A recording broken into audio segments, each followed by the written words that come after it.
왜 우리는 아직도 팩스를 쓰고 있죠? 한국은 앱 하나면 다 되던데요. 도쿄의 한 거리에서 18살 소녀가 제게 이렇게 묻더군요. 순간 저는 할 말을 잃었습니다. 저는 지난 10년간 전 세계를 누비며 수많은 나라를 취재해온 방송 PD입니다. 그런데 이상하게도 정작 가장 가까운 나라 한국만은 단 한 번도 진지하게 다룬 적이 없었습니다. 그리고 그 질문 하나가 제 인생을 바꿔놓았습니다. 인천공항에 발을 디디는 순간부터 편의점, 병원, 지하철, 그리고 밤거리까지 모든 것이 다르게 움직이고 있었습니다. 이건 단순한 기술의 차이가 아니었습니다. 우리는 멈춰 있었고 그들은 미래로 가고 있었던 겁니다. 오늘 그 이야기를 들려드리겠습니다. 지금 시작합니다. 도쿄 지하철을 타고 출근하는 모습은 언제나 비슷했습니다. 스마트폰에 얼굴을 파묻은 사람들 속에서 눈에 띄게 달라진 풍경이 있었습니다. 10대 학생들이 모여 이야기하는 소리가 귀에 들어왔습니다. 라인이 아닌 카카오톡 알림음이 계속 울렸고 제 앞자리 여고생은 넷플릭스가 아닌 웹툰 앱을 열심히 넘기고 있었습니다. 너 진짜 그거 재미있어? 웹툰이라고. 응, 한국 웹툰이야. 이거 드라마화도 된대. 넷플릭스에서 곧 나온대. 귀에 거슬리는 대화였습니다. NHK 글로벌 다큐팀 PD로 20년 동안 일했지만 최근 들어 이런 변화가 점점 눈에 띄었습니다. 일본 청소년들 사이에서 한국 콘텐츠가 인기를 끄는 현상이 새삼스러운 일은 아니었습니다.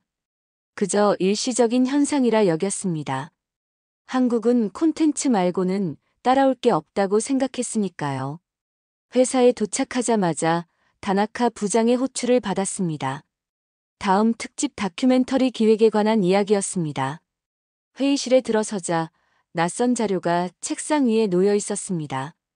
표지에는 굵은 글씨로 한국의 디지털 혁신이라고 적혀 있었습니다. 순간 눈살이 찌푸려졌습니다. 유리 씨, 이번에 한국 취재 좀 다녀와 주세요. 순간 머릿속이 하얘졌습니다. 3년 전 국제 다큐멘터리 컨퍼런스에서 있었던 일이 떠올랐습니다. 한국 PD와의 패널 토론 중 제가 내뱉은 말. 한국은 콘텐츠 말고는 따라올 게 없습니다.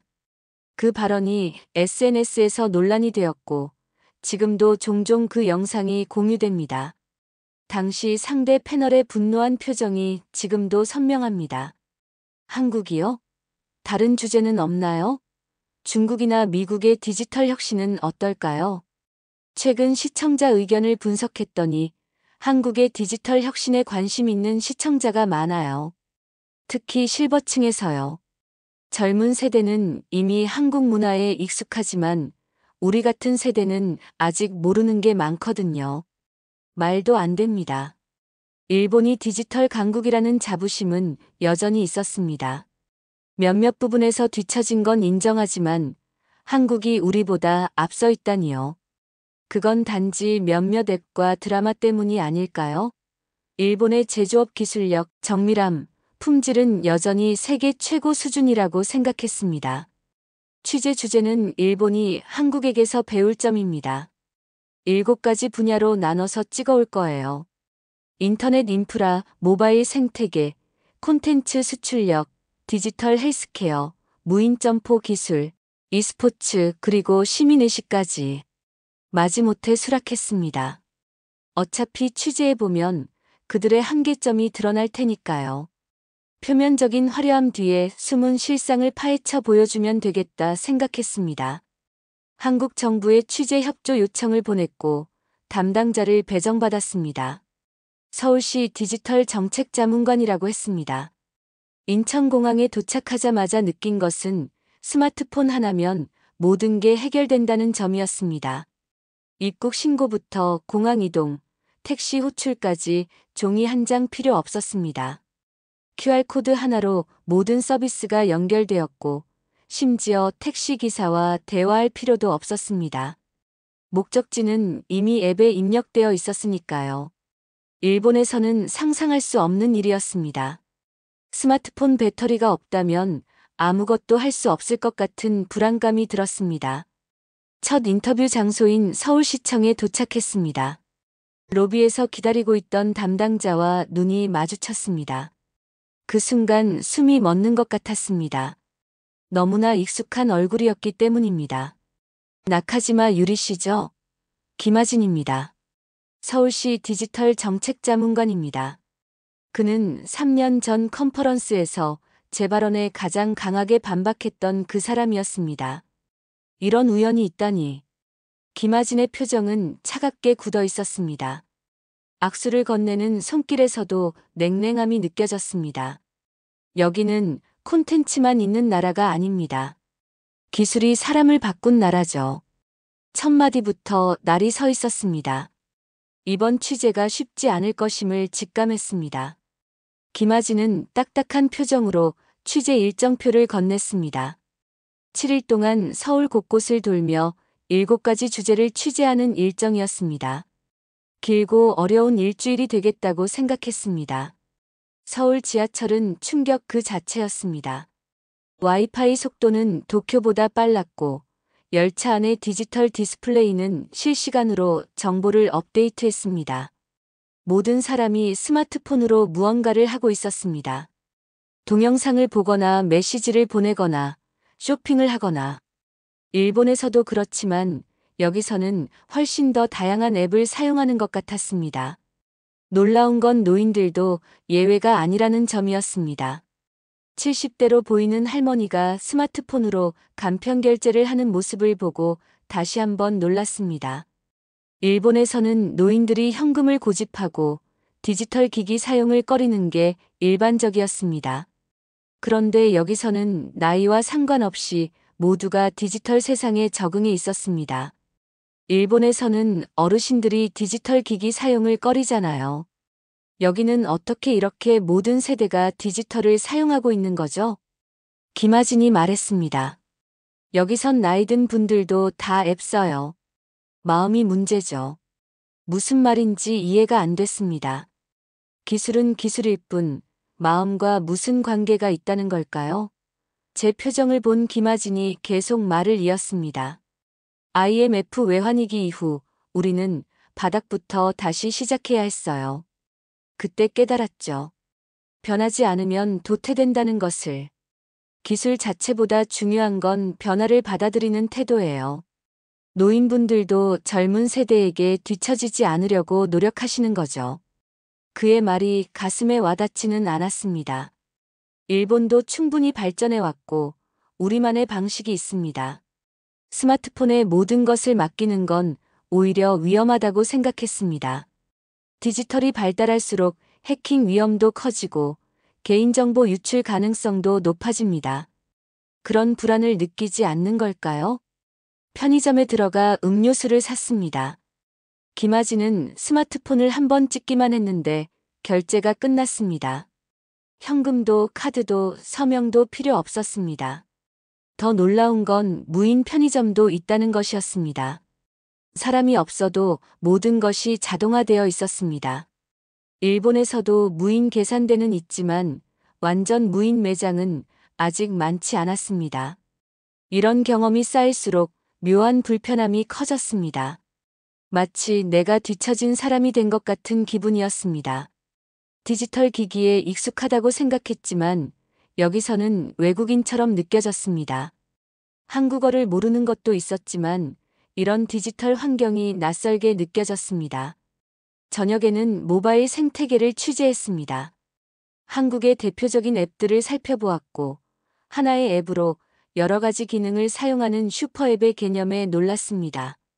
일본에서는 각 기능마다 별도의 앱을 사용하는 게 일반적인데 여기서는 하나의 앱으로 메시지, 결제, 쇼핑, 택시 호출까지 가능했습니다.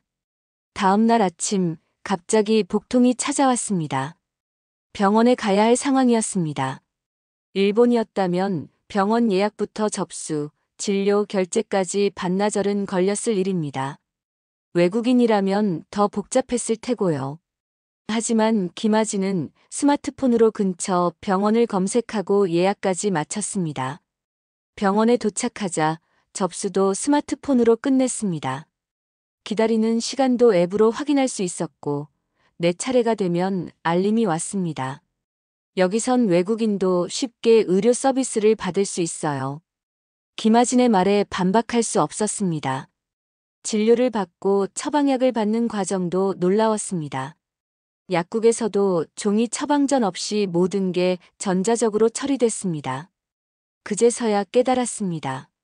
기술이란 사람을 불안하게 하는 게 아니라 안심시키는 것이었습니다. 아플 때 빠르고 효율적으로 치료받을 수 있다는 건 큰 안심이었습니다. 진료를 기다리는 동안 옆자리에 앉은 한국 할머니가 제게 물병을 건네주었습니다. 내가 외국인이라는 것을 알고도 친절하게 대해주는 모습이 인상적이었습니다. 알고 보니 그 할머니도 스마트폰으로 진료 순서를 확인하고 계셨습니다. 기술만이 아니라 그 안에 따뜻한 정이 흐르고 있었습니다. 그날 밤 강남 거리를 걸었습니다. 밤 11시가 넘은 시간이었지만 많은 여성들이 혼자 걷고 있었습니다. 일본에서도 상대적으로 안전하다고 생각했지만 이렇게 자유롭게 늦은 밤 거리를 걷는 모습은 인상적이었습니다. 술에 취한 사람들도 보이지 않았고 거리는 깨끗했습니다. CCTV가 많고 스마트폰으로 실시간 신고도 가능해요. 안심귀가 서비스도 있고요. 여성들의 안전을 위한 앱도 다양하게 있습니다. 이런 안전망이 있다는 사실이 부러웠습니다. 오후에는 K 콘텐츠 수출 관련 기관을 방문했습니다. 웹툰, 드라마, 음악 등 다양한 콘텐츠가 어떻게 해외로 수출되는지 그 시스템과 전략을 취재했습니다. 지금까지 본 것들을 정리해보니 제가 알던 한국과는 많이 달랐습니다. 하지만 본사에서 연락이 왔습니다. 한국 칭찬이 과하니 균형을 맞추라는 내용이었습니다. 일본 시청자들이 불편해할 수 있다는 우려였습니다. 그날 저녁 김하진과의 술자리에서 감정이 폭발했습니다. 우리가 멈춘 줄도 몰랐어요. 부러우면 진다고 생각했거든요. 그런데 이곳에 와서 보니 우리는 성공의 함정에 빠진 것 같아요. 처음으로 솔직한 마음을 털어놓았습니다. 김하진은 잠시 침묵하더니 말했습니다. 우린 IMF로 무너졌지만 그래서 바꾼 거예요. 일본은 너무 잘 나가서 오히려 변화를 두려워하게 된 건 아닐까요? 안정은 좋지만 때로는 위기가 혁신을 만들어내기도 하니까요. 그 말이 가슴에 꽂혔습니다. 그동안 일본은 성공의 경험에 취해 변화의 필요성을 느끼지 못했던 것일지도 모릅니다. 그러고 보니 지하철에서 본 노인들, 편의점에서의 결제, 병원에서의 경험, 모두 사람들의 필요에 의해 만들어진 변화였습니다. 위기를 겪으며 더 빠르게 변화한 것이 한국의 강점이었던 것입니다. 다음 날 서울의 자율주행 버스를 체험했습니다. 특정 노선에서 운행 중인 이 버스는 운전자 없이도 정확하게 정류장에 정차했습니다. 탑승객도 많았고 모두가 이 기술을 자연스럽게 받아들이고 있었습니다. 스마트시티 관제센터도 방문했습니다. 서울 전역의 교통, 안전, 환경 데이터가 실시간으로 수집되고 분석되는 모습이 인상적이었습니다. 특히 재난 대응 시스템은 일본도 배울 점이 많았습니다. 지진이 잦은 일본이지만 디지털 기술을 활용한 재난 대응은 오히려 한국이 앞서 있었습니다. 위급 상황에서는 모든 스마트폰으로 재난 알림이 자동 발송되어 대피소 위치도 알려주고 실시간 상황도 업데이트해줍니다. 이런 기술들이 일본에 없는 것은 아니지만 실제 일상에 적용되는 속도가 달랐습니다. 우리는 아직도 위급 상황에 대피 방송을 하거나 TV를 통해 알리는 방식을 주로 사용했습니다. 모든 국민이 스마트폰으로 연결되어 있다는 전제하에 시스템을 구축한 것이 달랐습니다. 수소차 생산단지를 방문했을 때는 더 큰 충격을 받았습니다. 일본도 수소 기술에 투자해왔지만 상용화 속도는 한국이 앞서고 있었습니다. 수소 충전소도 빠르게 늘어나고 있었고 정부의 지원도 적극적이었습니다. 일본은 수소 사회를 꿈꾸지만 한국은 이미 그 길을 걷고 있었습니다. 일본의 기술력은 세계 최고예요. 그건 인정합니다. 하지만 그 기술을 상용화하고 대중화하는 속도에서는 우리가 더 빠르죠. 김하진의 말이 맞았습니다. 우리는 완벽함을 추구하다 보니 출시가 늦어지는 경우가 많았습니다. 반면 한국은 일단 출시하고 계속 개선해 나가는 방식이었습니다. 이런 방식이 디지털 시대에는 더 적합할 수도 있겠다는 생각이 들었습니다. 스타트업 대표들과의 인터뷰는 또 다른 깨달음을 주었습니다. 그들의 도전 정신과 정부의 지원 시스템이 유기적으로 맞물려 돌아가고 있었습니다. 우리는 실패를 두려워하는 문화가 강했지만 이곳은 실패를 경험으로 여기는 분위기였습니다. 정부에서 창업 지원금도 주고 실패해도 재기할 수 있는 시스템이 있어요. 그래서 도전하는 거죠. 한번 실패했다고 모든 기회가 사라지는 건 아니니까요. e스포츠 경기장에 가서는 또 다른 충격을 받았습니다. 일본에서도 게임은 인기가 있지만 이렇게 대규모로 프로 선수들이 경기를 펼치고 팬들이 응원하는 문화는 아직 약했습니다. 한국에서는 e스포츠가 하나의 산업으로 자리 잡았고 관련 인프라도 잘 갖춰져 있었습니다. 우리는 게임을 단순한 오락이 아닌 스포츠로 인식해요. 그래서 선수들의 훈련 환경이나 처우도 다른 스포츠와 비슷하게 발전했죠. 이 모든 경험은 제 시각을 완전히 바꿔놓았습니다. 처음에는 부정적인 시선으로 시작했지만 직접 체험하고 보니 배울 점이 많았습니다. 다큐멘터리 제목도 변경하기로 했습니다. 우리가 놓친 10년, 그들이 준비한 10년. 한국의 발전상을 제대로 보여주고 싶었습니다. 처음에는 한국의 단점을 찾으려고 했는데 오히려 일본이 배워야 할 점을 많이 발견했습니다.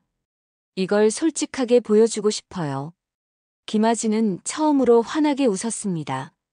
처음에는 불편했는데 유리 씨가 솔직하게 인정해 주시니 기쁘네요. 사실 우리도 일본에게서 배운 게 많아요. 제조업 기술이나 장인 정신은 아직도 일본이 최고니까요. 마지막 날 한국의 재난 대응 시스템과 시민 의식을 취재했습니다. 최근 있었던 화재 사건의 대응 과정을 살펴보았고 시민들의 질서 의식도 확인했습니다. 특히 마스크 착용이나 공공장소에서의 예절 등은 일본과 비슷한 수준이었습니다. 그러면서도 필요할 땐 목소리를 내는 시민 의식도 인상적이었습니다. 하지만 일본으로 돌아와 편집을 시작하자 내부 반대에 부딪혔습니다. 너무 한국을 미화한다는 비판이었습니다. 회의실에서 격렬한 논쟁이 벌어졌습니다. 수석 PD는 특히 강하게 반대했습니다. 우리 시청자들은 한국에 대해 그렇게 긍정적으로 보지 않을 거예요. 균형을 맞춰야 합니다. 하지만 제 생각은 달랐습니다. 이건 한국을 찬양하는 게 아닙니다. 우리가 어디에 있는지를 보여주는 거죠. 변화하지 않으면 뒤처진다는 사실을 일깨우는 것이 이 다큐의 목적입니다. 선배 PD들을 설득하기 위해 과거 일본이 아시아에 준 영감을 언급했습니다. 그들의 자부심을 건드린 것입니다. 60년대와 70년대에 일본은 아시아의 등불이었습니다. 지금의 한국처럼요. 이제는 그들에게서 배울 차례입니다. 이건 일본의 자존심을 훼손하는 게 아니라 다시 한번 도약하기 위한 계기가 될 것입니다. 결국 방송은 원래 의도대로 나갔습니다. 시청률은 예상을 훨씬 뛰어넘었고 SNS에서는 뜨거운 반응이 이어졌습니다. 우리도 바뀌어야 한다는 목소리가 확산되기 시작했습니다. 특히 젊은 세대들 사이에서는 변화에 대한 열망이 강했습니다. 일본도 디지털 전환을 더 적극적으로 추진해야 한다. 한국의 스마트시티 모델을 우리도 도입하면 어떨까? 우리는 왜 이렇게 종이와 도장에 집착하는 걸까? 이런 의견들이 쏟아졌고 정부 관계자들도 관심을 보였습니다. 디지털 혁신에 대한 논의가 본격화된 것입니다. 방송이 나간 지 한 달 후 저는 다시 서울행 비행기에 몸을 실었습니다. 후속 취재를 위해서였습니다. 이번에는 한국의 디지털 혁신을 더 깊이 파헤치고 일본에 적용할 수 있는 방안을 모색하는 것이 목적이었습니다. 김아진과도 훨씬 더 편안한 관계가 되었습니다. 비행기 창밖을 보며 생각했습니다. 이젠 우리가 따라잡을 시간이다. 미래는 움직이는 자의 것. 그리고 그 움직임은 기술이 아닌 마음가짐에서 시작된다는 것을 이제야 깨달았습니다. 도쿄로 돌아가면 이 메시지를 더 많은 사람들에게 전해야겠다고 다짐했습니다. 일본의 새로운 도약을 위해 우리는 더 열린 마음으로 세상을 바라보아야 합니다. 오늘의 사연 재미있으셨나요? 우리가 몰랐던 사이 일본의 한 PD가 한국에서 희망을 발견했습니다. 이제는 우리가 길을 보여주는 시대가 왔습니다. 이 이야기의 끝은 곧 대한민국이 써내려가는 새로운 시작입니다. 영상 시청해주셔서 감사드려요. 아직 구독과 좋아요 버튼을 안 누르셨다면 부탁드릴게요. 그럼 저는 다음에 또 재미있는 사연 가지고 찾아올게요. 안녕히 계세요.